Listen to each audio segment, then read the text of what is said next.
Happy Thanksgiving, everyone. And yeah, like in the last video, let's not hesitate and just dive into Batman The Last Halloween, issue 2. Warning, spoilers. This issue opens not long after the events of the first issue, as the men who attacked Harvey Dent and Gilda are in the middle of drowning Solomon Grundy, or at least attempting to. Meanwhile, Batman and Robin are still in the middle of trying to find Gordon's son, starting at Arkham Asylum. Well, Bruce is. Dick is in the middle of talking to Calendar Man, who is not happy, because he knows that the holiday killings are starting again, and yeah, just like before, he has made it very clear that no one steals his gimmick. Meanwhile, Batman is in the middle of interrogating Mad Hatter, since in Dark Victory, he actually did try kidnapping Barbara Gordon, but Hatter makes it very clear that he is interested in girls, not boys. You know, he could have phrased that a little bit better, cause yeesh. But yeah, it's pretty obvious it's not Hatter, but they might have some clues as Dick Grayson has found Catwoman. Yeah, turns out after she got shot, she headed to Arkham Asylum, since it's apparently where the crime doctor, don't think I have to explain what his deal is, who's helping Selina, as it turned out she was the one that got shot in the last issue.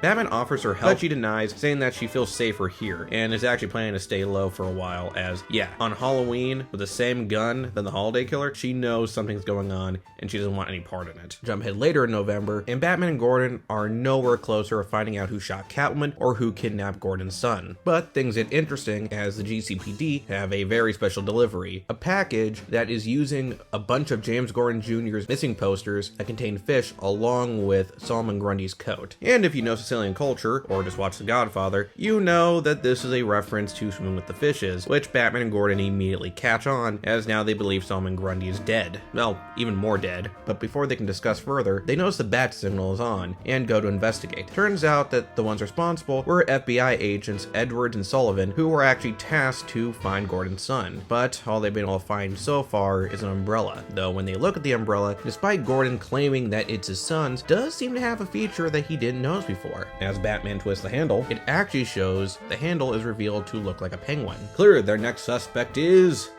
Catman! Okay, I kid. Yeah, it's Oswald Cobblepot. And they find him on, Thanksgiving Eve? Yeah, that's not an actual day. Like, that's just Wednesday for us. I mean, maybe some prep time, but yeah, no, that's not an actual holiday. Anyway, Batman finds Penguin, and it leads to a crazy chase, and the Penguin saying that he will not talk, meaning that he does know something about it, but before Batman can learn anything, Penguin is ambushed by a bunch of guys now dressed up like the Scarecrow, and they shoot him. The men escape, and Batman is now left with even more questions. Questions that will have to wait, as Batman remembers what he said to Gordon when it came to the umbrella, that the FBI don't leave anything out. They do things for a reason, and in this case, agents Edward and Sullivan are in the middle of arresting him. How's this gonna go? Well, we're gonna have to wait for Christmas. This was a pretty good issue, and still does a good job at sowing the seeds of what's to come, and gives a few ideas of what could be going on, especially when it comes to the hit squad, as in the beginning of the issue, as the goons are getting rid of Grundy, they mentioned that they actually did this job before while they worked for Sal, and given the whole thing with the fish, it's very safe to say that these guys are referring to Sal Maroni, one of the other suspects from the original Long Halloween. Also, the addition of the FBI agents are very interesting, as now it could be playing that someone has connections to the FBI, since Gordon mentions that they had weeks to find his son, yet the only thing they were able to find was the umbrella, and the fact they didn't notice the penguin feature in the umbrella, very suspicious. I mean, it still has its issues, like again, that Thanksgiving Eve thing is kind of weird, and despite Penguin being promoted on the cover, he really doesn't do much up until the chase, so you can probably guess I'm not gonna really talk about him when it comes to characters, but clearly he will play a bigger role in later issues. Also, with the addition of the crime doctor, who if you're a big Batman fan, or just watch the animated series, would know is the brother of Rupert Thorne, another major crime boss in Gotham, makes me wonder if maybe Rupert Thorne will come into play in this story. Just gonna have to wait and see. As for the characters, Batman here is a lot more brutal than he was in the last issue, and you can't really blame him. This case has been haunting him for way too damn long, and the fact that he's constantly reminded of the horrors that case has went down and how he never truly stopped it is still bugging him. And it doesn't help that it's also regarding the life of a child of his best friend. Though he's not without his compassionate side, as he does truly want to help Selina out by both tending to her wounds and promising her protection, showing that he does still trust her, regardless of the crap that happened on Halloween. Gordon is the only other character I can really talk about in great detail. They do show that he is still trying to keep his cool as much as possible, and is doing better than he did in the last issue. But when he does confront the FBI agents, yeah, his rage of course is still there. We also see how far his trust in Batman truly goes, as by this point, him, along with a few members of the GCPD, are the only people he trusts to actually find his son. As for the rest of the supporting cast, they're all pretty solid, but there's not too much I could say about them for now. For this issue, the art was done by Klaus Janson, who many Batman fans would know for the really awesome, though not really talked about too much, Batman Gothic. And his art here is okay. I mean, Klaus Janson is an amazing artist, but in here he is trying to emulate elements of Tim Sale. It's not as well as Russo, especially with some of the character designs, though props on giving Robin pants. That's actually some good continuity, as they referenced in the last issue, Robin was asking for pants. The only time I could think of where it really did emulate Sale was in the opening, when the goons are about to drown Grundy, and when the Penguin gets shot, and we get the classic black and white style that we know along Halloween 4. On a whole, issue 2 was still pretty solid, and though I wasn't really interested in this series too much, I can't deny that, yeah, it is leaving me guessing, and that they are trying their best. At least for now. That could totally change later down the line. But for issue 2, still a pretty good job. Thanks for watching. Like, share, subscribe, hit the notification bell for updates, and have a happy Thanksgiving. Next time, well, I could talk about Serum Man for All Seasons issue 4, since it does involve winter, but I want to talk about something a little bit more seasonal, featuring not just Santa, but his shadow. Later.